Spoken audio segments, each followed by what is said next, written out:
So yun na nga guys, malaki nga pala ngayon ng tubig, umataas ang tubig. At ito nga palang palaisdaan ko ay nagmistulan ng karagatan. Lubog yung pilapil din sa gitna. Hindi kasi agad na isara yung paminto.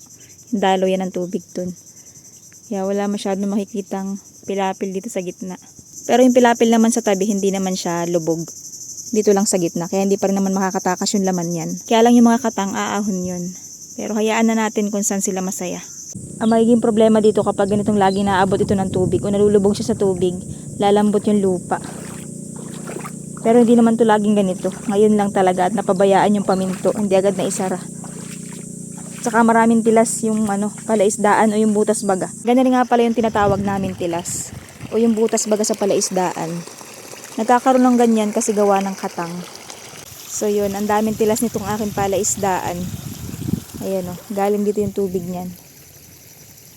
Lumilipat sa kabilang palaisdaan. Siguradong pati mga katang lumilipat na rin. Umaakyat na. Dapat talaga sa ganito, dapat ay may lambat. Kaya nga lang ay saka na. Tinatamad pa kasi akong bumili at magpalagay niya. Speaking of katang na umaakyat, may umaakyat na katang dito. Bumaba lang kasi nakita ako. May nakita akong sugpo. Dito siya sa loob ng serkulo. Hindi masyado makita, malabo kasi ang tubig. Ayun, nahuli natin yung sugpo guys. Nahuli nga ba? Lakaw tinawanan lang ako. Akala ko'y nahuli. Hindi pala.